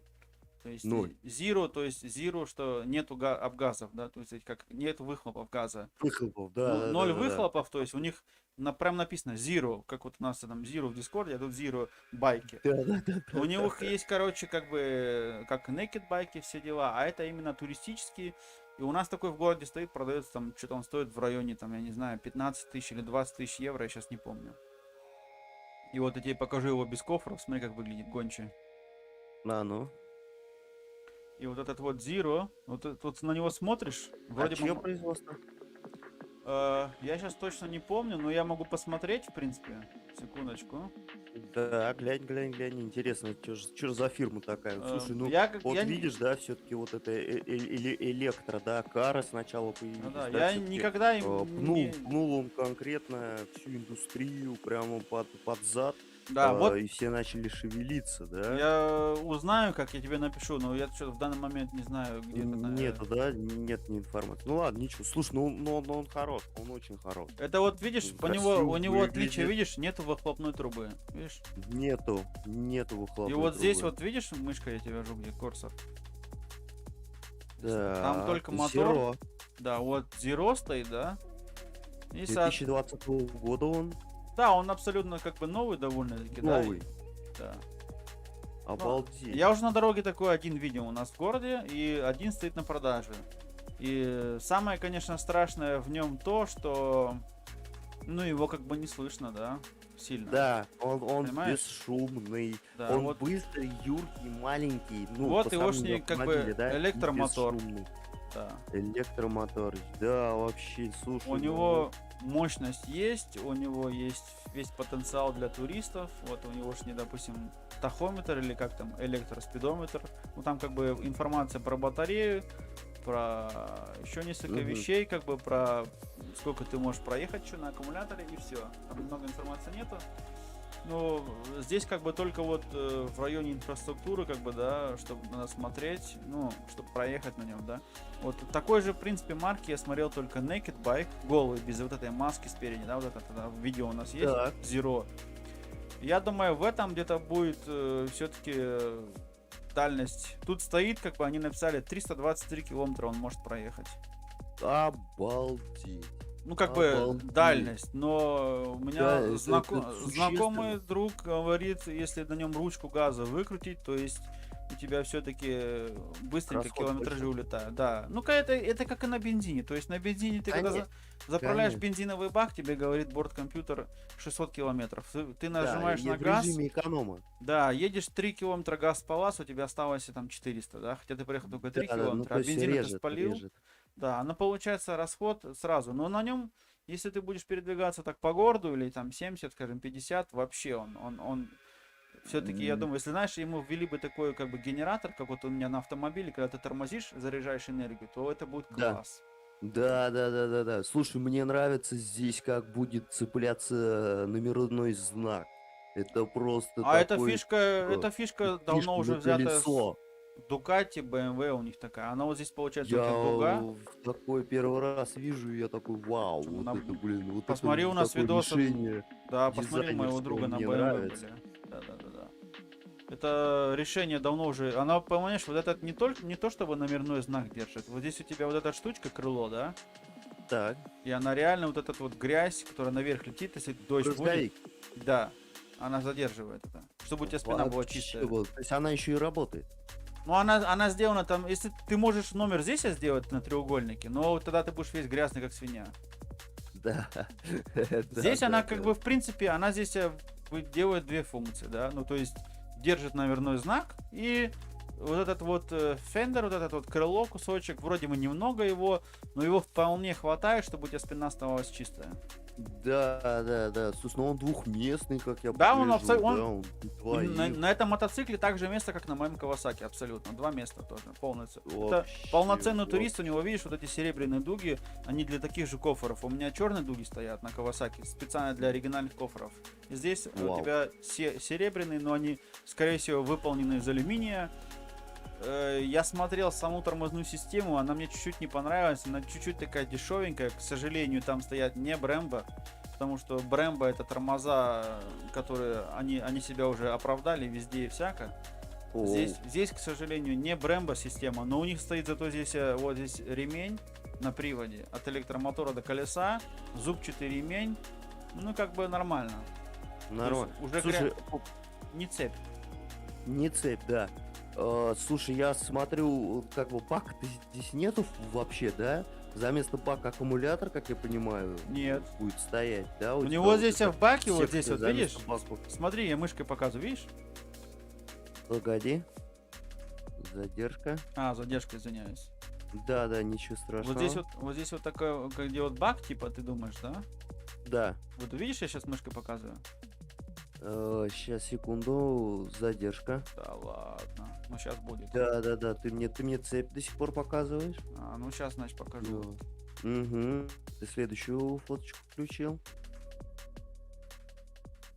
Я пока оставил, что-то он так. А, вот. Ну. Вот И здесь. вот здесь, где я мышкой вожу сверху, там Так. вот здесь такая, у тебя здесь такая как дырочка есть маленькая. Ты там берешь рукой, это краска, и вот здесь вот это все поднимается, вот эта крышка наверх, там бардачок. Там бардачок, за место бака будет бардачок. Ну, там бардачок, там будет провод лежать, чтобы заряжать твой аккумулятор. А, ну то есть все-таки там вот розетка будет. Там розетка. Ну, типа да, там, Слушай, там как бы круто. они здесь его как бы позиционируют, как бы это место, как вот, как бардачок, как карман просто. Ну, Там просто вот я представляю, увидел то есть человека, место который просто в нем туп... еще. Вот видишь, там еще и заряжает, а ниже заряжается, видишь, он. Сейчас, сейчас Мгм. следующую картинку увидишь, и там, в принципе, вот снизу вот стоит. Задержка, кстати, Блин. большая. Я сейчас в ОБС вижу, задержка очень большая, к сожалению. Мгм. Я не понимаю, Да почему. Ничего. Настроен. Может быть, от самого этого, ну, может, от самого Ютуба что-то где-то. Ну, а, Да. то, что на 3 этих я транслирую, ничего. Ну, нет, навряд ли. Навряд ли здесь такое, ну. Сейчас вот фотография это. следующая появилась уже. А, вот, да, вижу. Видишь, вижу, ну, то есть вижу, вижу. верхняя Да, часть да, у да. тебя как бардачок, а снизу ты открываешь ее как раз таки А зарядка. снизу ты открываешь уже все, уже зарядка. у Вот тебя. видишь, а там у тебя бардачок. то есть видишь, за место и- бака у тебя полноценный бардачок. Да, то есть ты говоришь о будущем, а я тебе показываю, что это у нас уже настоящее. Это ездить на дороге, абсолютно. То есть это уже все, это уже повседневно. Это может быть в России как бы будущее еще там, да, потому что там такой байк, я не знаю, когда кто купит. Но здесь как бы я уже видел на дороге его, я тоже первый раз такой, чего? Он похож на Триумф Турист есть, Триумф СТ, Я забыл, как дальше модель, старенькая модель, он похожий прям оптически очень на него. И я такой сперва думал, это, когда он как стартанул с места, как Тесла, я прям аж офигел просто, да, это... То есть у него разгон вот такой, чпокс. Вот тут стоит, кстати, вот где розетка внизу стоит. Если буду я полностью версию брать, премиум, стоит ап 23 740, то есть 1025-26 евро надо будет за него отвалить. Слушай, ну какая-то космическая сумма для меня. Для Ну меня да, это просто космическая Да, сумма. космическая сумма, но в плане технологий, как бы, да, там, Ну, в там, плане технологий, там да. получается в этом мотоцикле самое дорогое это электромотор и батарея, все. Ну да. Потому да. что у него Слушай, резина. как ты считаешь, как вот ты считаешь, долго ли эти батареи будут служить? Потому что все же мы знаем, как бы батарейку всех, ты да. вот аккумулятор берешь, сколько-то раз его заряжаешь, и потом он просто не заряжается, выкидываешь. Здесь у нас, В допустим, какой в технике, электроавтомобиле 8 лет гарантии. 8 лет. Да. За И- 8 лет как бы человек машину меняет. Да, ну в том-то и дело. Ты вот 8-10 лет у нас средняя продолжительность, что двигаются люди на машине на частной, там, допустим, от 5 до 12 лет. От 5 до 12 лет. Да, здесь получается, ну, если вот в лизинге, которые у них там 2-3 года все как бы отдали, получается здесь, что вот у меня, допустим, на автомобиле тоже 8 лет гарантии на аккумуляторе. И, в принципе, я гибридные машины видел, которым уже по 15 лет аккумулятор никто не менял. Да, ломаются. Вау. И дело в том, то, что, во-первых, как пользуешься, во-вторых, 8 лет, да, 8 лет его потом скинул, поменять придется, инвестировать придется. Но с другой стороны, это будет, в принципе, одна такая часть, самая дорогая, как на машине турбина, чуть дороже на мотоцикле, я думаю, будет, потому что аккумулятор там просто из-за емкости он большим не может быть, места много нет. И, Мгм. соответственно, я думаю, этот мотоцикл, в принципе, если нормально им пользоваться, я думаю, 6-7 лет. Потому что Обалдеть. автомобиль ты все-таки пользуешься ежедневно, у тебя заряд, разряд, заряд, разряд. Мотоцикл это более-менее такая вещь у большинства в Европе, которая вещь как бы хобби. То есть на хорошую погоду и в холодные зимние дни он стоит как бы в гараже. А если аккумулятор как бы долго стоит, разрядился, его не подзарядил вовремя, ну, соответственно, он дает о себе знать, да. Так что у меня мои представления о том, что аккумулятор на мотоцикле выдержит меньше, это чисто мое мнение, не принимайте близко к сердцу. Может быть, он и проедет 8 лет, я не знаю. Я сам еще не ездил, но у нас уже вот проезжали люди, я видел можно будет мелкий экспонат купить от такого Zero, который, допустим, у него будет там всего лишь 120 километров, ты на нем 140 можешь проехать, да, ну как бы Мгм. по батарее он будет намного меньше выглядеть. Прикольная вещь. Разгон, мощь, все дела. Но это... Не знаю я. Я все-таки тендируюсь к гибриду больше, потому что все-таки бензин у нас есть на каждом углу заправка, да? И Да, как да. бы лучше будет пускай гибрид и при Бытовой момент здесь, конечно, да. Да, вот лучше пускай будет гибрид, и при торможении будет твой аккумулятор дозаряжаться. Это будет Ну, вообще супер. И супер. тогда ты можешь уехать на том же бензине в 3 раза дальше, как на автомобиле гибридном. Все. И это как бы в плане инфраструктуры хорошо, в плане экономичности тоже хорошо. По деньгам гибрид всегда дешевле стоит чуть-чуть, чем электро полностью. А вот большинство у всех проблем и вопрос, а как вы будете эти аккумуляторы перерабатывать, вот этот, знаешь, то есть аккумулятор когда-нибудь пропадет, Да, нужно да, да, менять. да, да, да. Вот это вот экологический вопрос. большой экологический вопрос, он стоит еще, но я как-нибудь насчет этой темы посмотрю что-нибудь еще. Как-то вот Хорошо. так. Слушай, Так что это у тебя байк- на Твиче там бот написал, лучше его отправить ты его в бан. Вот, потому что боты эти, они ничего хорошего как бы, ну, не сулят. Лучше его в банник. Бац, на Твиче у тебя выскочил. Типа, хочешь я- подняться в топ, там вот это кто я это такой? еще не видел даже. Ну, я на Твиче просто наблюдаю за ним, я там не залогался. В следующий раз. Вот. Так, держу в курсе, держу в курсе. Так. Слушай, ну да, вот по поводу переработки, конечно, ну да, аккумуляторов Это вот страшное единственный, дело. я думаю, будет вопрос такой, и как бы все. А что тут стоит стрим, монитор 42 минуты? Я ж уже больше, чем 42 минуты онлайн. Ну ладно. Мы как бы уже час 40 Час 40, а у меня отстримили. здесь стоит 42, или он как-то непонятно что. Непонятно. Ну я прорестриму. Я смотрю, наблюдаю все три онлайн, один на Твиче, один на Ютубе. Ну окей, статистика пока такая, я надеюсь, кто-то, может быть, повторно посмотрит. Было бы неплохо. Как бы вот такой байк, как бы Zero, большой вариант. И я тебе могу в следующий раз просто вот, если Про него рассказать? удастся, как бы... Нет, я его покажу, как бы тебе у нас, допустим, он где в мотосалоне стоит, продается. Супер. Поговорить надо будет мне, может, ну, разрешать, нет, записать. Я бы с удовольствием записал. Мне надо поговорить с этим, с хозяином салона, чтобы он был не против. У нас сейчас надо, если что-то записываешь такое, надо все-таки разрешение спрашивать. Иначе Разрешение. Ну, конечно. Иначе меня Ну, а по тут судам как могут говорит, затягать, правда? но тема такая, потому что это как бы она уже у нас не новая. Но для кого новая, это будет классно, если они будут смотреть у нас, писать комментарии и так далее. На этом, я думаю, буду заканчивать. Спасибо, что принимал участие, что было интерес, показал свой. Тебе спасибо. Тебе большое Опять, спасибо, что погрузил. я надеюсь, ты сегодня опять узнал много чего-то такого, что не знал Конечно. вчера. И, вот, кстати, еще фишка стоит вот сейчас вот на экране, то, что если, допустим, в Австрии будешь покупать тот же самый байк, он стоит будет дороже, чем в Германии. Вот это вот прикол, конечно. В Австрии зарплата больше, то есть австрийцам проще переехать границу, купить байк в Германии и вернуться назад. Офигеть. Да, удивительно, конечно, Да. у вас вот с этим вот.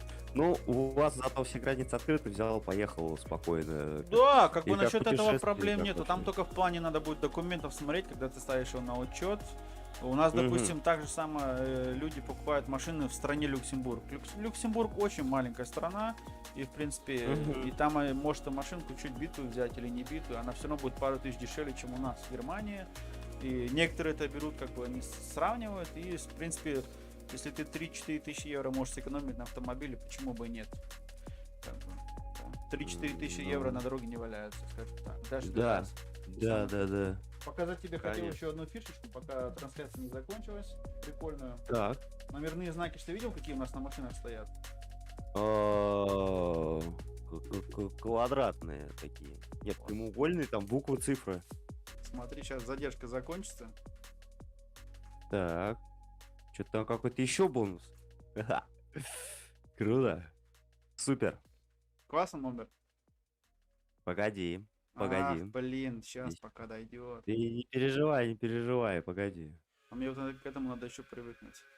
Ничего страшного вообще. Ну, это все приходит с опытом, как говорится. Да. Все приходит с опытом. Нифига себе финты. Сделал ты себе, да? Номер драйвер. Я себе Слушай, его это сделал. официальный номер? А? Это официальный номер твой? Это нет, это просто я себе. Вот здесь он такой же, как бы все по стандартным, по немецким. То есть я его могу прям на машину в рамку поставить, он один в один. Но Обалдеть. я не могу с ним на дороге появляться. Ну как?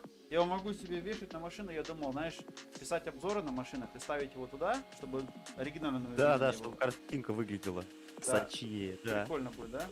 Да вообще обалдеж. Я его Нифига себе драйвер. заказал себе давно, когда уже придумал как бы вот это направление. Но когда у меня еще драйвер гараж появился, я его заказал. Они в упаковке лежат уже у меня несколько лет, если честно. Они новые. Надо использовать, надо делать. Они новые, не поцарапанные, оба. Там сразу два номера. Вообще балдеж. Ну а чего, правда, взял так это чисто для обзорчика, раз, и приклеил, отснял, да, материальчик, и потом их снял. Прикольно вообще. Да, Блин. вот такие вот вещи бывают. А, вот, Restream бот. Ты вот это имеешь в виду? Доброе времени суток. Да, в чатике он тебе на Твиче написал, как бы они Ну, постоянно Форюка эти Games. боты лезут. Не именно Restream бот тебе, а тебе надо вот это вот Twitch, Ото Жу Суту 6Z. Вот этого надо забанить человека, как бы, чтобы он больше не появлялся. Драйвер, ну что, отличный вообще стрим, спасибо тебе огромное за него, как бы Kawasaki гибрид, успехов им в ихнем развитии. Тесла, извини, Тесла, прости, но это не вид будущего, если это вид будущего, то мне он вообще никак не нравится. Как бы Харлей, блин, да, с чего они начинали, ретро, обалденно, но он выглядит как ретро, да, ну он есть ретро, как бы, да, классика такая, но как бы, блин, извините, тоже уже, ну, в наше время, вот между вот тем вот прошлым и вот будущим, вот, да, вот Теслой, да, я все-таки подожду Kawasaki гибрид, вот, мне кажется, мне вот такие вот мотоциклы мне ближе по душе. И Да. вот Zero, как бы расцветание им, потому что, Красавчик, ну, нет, согласись, ну. Zero выглядит полноценный на мотоцикл. полноценный, хороший, красивый. То есть, как я привык видеть мотоциклы. Да. Не вот этот Тесла кусок карбона, да, какого-то, как там, ну, извините, там даже нету этого. Это что-то, это вот, просто вот же, видос включил. да, это просто же гоночная тема, все дела, да. А вот я тебе видос включил со Шпайкера, сам потом зайдешь, полностью просмотришь, как заставочка такая. Так что, Прикольно, сидухи еще такие, но от велосипеда же, ну от ну там на все велосипеда же есть. Вот сидухи. она, кстати, вот Веспа стоять. Так что, вот он мой любимый. Вот с чего все начиналось, Веспа, вот эти вот итальянские мопеды. Сейчас у тебя появится, задержка закончится. Обалденно. Не, ну он выглядит вообще интересно, футуристично, но, Да. блин, ну не то, что футуристично, а вот такой вот, Ретро-классик. знаешь, кусок старого, знаешь, такой, но Да. вот оно все равно красивое. У Ну, нас ну, да, такие, ты знаешь, что есть оно старенькое, но оно красивое. любители ездят на таких здесь, прям, причем тут есть такие, также у них прямо сходники такие, мы на байках ездили тогда, мотобратство, и они также в кафешке приедут мороженое кушать, сразу штук 15. Ты такой проезжаешь мимо, как будто 50 лет назад, прям вообще взрыв мозга. Попал в прошлое. Если бы, и вот когда вот это с ковидом чуть утеснится чуть, и ты такие вещи увидишь, я тебе говорю. Я раньше записывал, но материал был не то, и камера не та. А у нас такие высокие всякие есть. Это вообще прям для канала, как бы, да, много контента будет. Так что все, увидимся, делай свои дела, ближе к выходным увидимся. Я думаю, еще, если все будет нормально, может, кто знает, может в пятницу, может в субботу еще и у нас на канале будет видео. Супер. Так что такие Жду, вот такие вот ожидаю. дела. Ну, все, заканчивать надо трансляцию, мне надо бежать, все-таки дела. Мне сейчас на работу, вторая смена. Я домой вернусь, уже будет очень темно на улице, так что всё. Успехов тебе, благополучия. Спасибо тебе за возможность такой познакомиться с техникой, потому что я далек от этого всего. Ну, Как бы, ничего. ребята, всем подписчикам, как бы, драйвера, и, ну, кто подпишется, ребята, расширяйте свой кругозор, никогда не стойте на месте, узнавайте все новое, не забывайте старое. Вот, берегите себя и берегите своих близких, это самое важное. И не стойте на месте. Да, не стойте на месте, двигайтесь. Все, спасибо, что был. Спасибо всем, кто не посмотрел нас в прямом эфире. Приходите, видео останется на канале. Кто-то подписался, успел. Тоже классно бывает. Так что Конечно. всем, кто еще будет смотреть, удачи. Приходите, говорю, у нас еще будет, я надеюсь, интересные вещи, я не сомневаюсь. Ну, как-нибудь в дальнейшем посмотрим, да, сейчас у нас зима, там кто знает, еще может стрим, может раз в неделю будем делать, что-то такое, посмотрим. Все это такое, это все сейчас в разработке, у нас тут каждый